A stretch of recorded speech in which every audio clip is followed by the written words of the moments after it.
পাপ কারো বাপ কেউ ছাড়ে না, এই কথাটি আপনারা শুনে থাকবেন যে কর্মফল সবাইকে ভোগ করতে হয়। তো এই কথাটি বলার পেছনে কারণ হচ্ছে যে অনেক সময় কারো বাবা পিতৃস্নেহে ছেলেদের কোনো অপরাধ হলে তাকে ক্ষমা করে দেয়, কিন্তু তোমার কর্মের ফলে যে পাপ হয়েছে সেই কর্মের ফল তোমাকে ভোগ করতেই হবে, এটা কোনো দিনই খণ্ডন করা যাবে না, কারণ বিধাতা তার কর্মফল দিয়েই ছাড়ে, কাউকে মাফ করে না। সেই জন্যই বলা হয় যে পাপ কারো বাপকে ছাড়ে না। তো চলুন একটা গল্পের মাধ্যমে এই কথাটি আমরা জেনে নিই। মহাভারতকালে যখন মহাভারতের যুদ্ধ চলছিল, 18 দিন যুদ্ধ হয়েছিল, 18টি অধ্যায়ে এটি বিভক্ত, আপনারা গীতার মধ্যে পড়েছেন। তো ভীষ্ম পিতামহ, যাকে ধর্মাত্মা বলা হতো, এবং একটা বীর যোদ্ধা ছিল। তো এই ভীষ্ম পিতামহকে যখন অর্জুন সরসজ্জায় শায়িত করেছিল, ভীষ্ম পিতামহর ইচ্ছা মৃত্যু বরদান ছিল, কেউ যখন চাইবে তখন মারা যাবে। তো ওর ইচ্ছা ছিল যে পুরো যুদ্ধ দেখেই মরব। তো যখন সরসজ্জায় শায়িত ছিল, তো যখনই যেদিকে এপাশ ওপাশ ফিরতে যায় প্রচণ্ড ব্যথা, প্রচণ্ড কষ্ট পায়।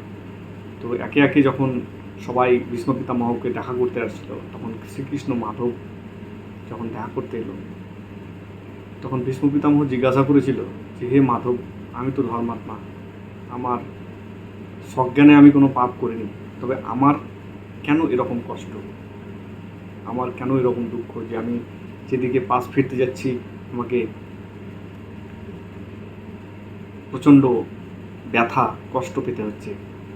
তো শ্রীকৃষ্ণ ভগবান মাধব কৃষ্ণ কানাইয়া তো অন্তর্যামী ছিলেন। তো তিনি বললেন, পিতামহ আপনিও তো ত্রিকালদর্শী, আপনিও তো অন্তর্যামী, তো আপনিই দেখেন যে আপনার কোন কর্মের ফলে এই কষ্ট ভোগ করতে হচ্ছে।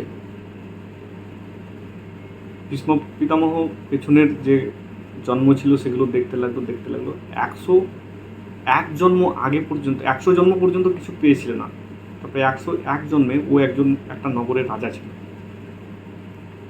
সে তার সৈন্য সামন্ত নিয়ে এক জায়গায় যাচ্ছিল, তো একটা সৈনিক এসে খবর দিল যে মহারাজ, রাস্তায় একটা সাপ পড়ে আছে, যদি আমাদের অশ্ববাহিনী ওর উপর দিয়ে যায় তো সাপটি মারা যাবে। তো মহারাজ ভীষ্ম পিতামহ আদেশ দিল যে সাপটাকে না মেরে রাস্তার ধারে ফেলে দাও, যাতে ওর কোনো আঘাত না হয়। তো যথারীতি সৈন্যটা গিয়ে সাপটাকে ডান্ডা দিয়ে রাস্তার কিনারে করতে গেল, কিন্তু সাপটা একটা কাঁটার ঝাড়ির মধ্যে পড়ে গেছিল। যখন সৈন্যটা সাপটাকে ফেলতে যায়, তো ওকে ফেলে দেয় একটা কাঁটার ঝোপের মধ্যে, সেই ঝোপের মধ্যে অসংখ্য কাঁটা। তো সাপ যখনই আগে যেতে যায় তখনই ওর উপর কাঁটা বিদ্ধ হয়। তো এইরকমভাবে 18 দিন যুদ্ধ করে, 18 দিন ওই কাঁটার ঝোপের থেকে বার হতে গিয়ে, যত বার হতে যায় তত ফাঁসে কাঁটা ওর শরীরের মধ্যে লেগে যায়, শেষ পর্যন্ত বার না হতে পেরে মারা যায়। তো সেই কর্মের ফল 101 জন্ম পর ভীষ্ম পিতামহকে ভোগ করতে হয়েছিল। তার ফল হিসাবে এই সরসজ্জায় অর্জুন ভীষ্ম পিতামহকে শায়িত করেছিল। তো বন্ধুরা দেখছেন কর্মফল কতটা ভয়ঙ্কর। আপনি আপনার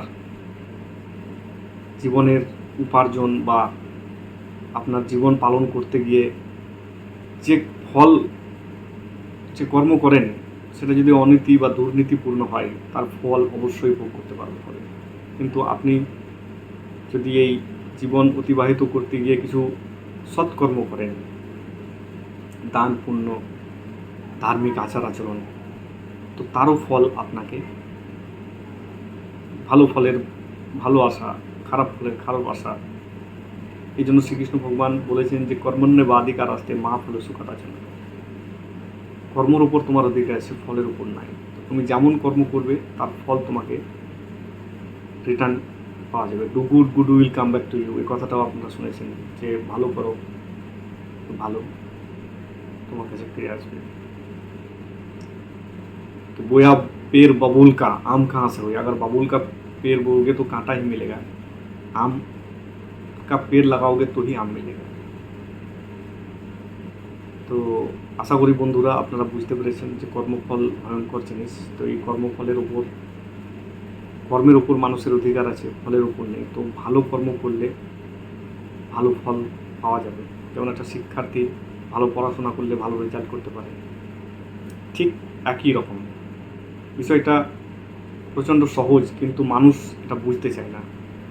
মানুষ যখন নিজের অহংকার, নিজের মত্ততে থাকে, তখন খারাপ কর্ম ওর দ্বারা হয়েই যায়। তো আশা করি আপনারা আগে এই ভিডিওটা দেখে ভালো কর্ম করার চেষ্টাই করবেন। তো আজকের মতো এখানেই শেষ করছি। চ্যানেলটিকে ভালো লাগলে সাবস্ক্রাইব করবেন, লাইক শেয়ার কমেন্ট করতে ভুলবেন না। আর এরকম ধরনের ভিডিও পাওয়ার জন্য বেল আইকন প্রেস করবেন। তো বাই বাই, বিমল চ্যাটার্জি, নমস্কার।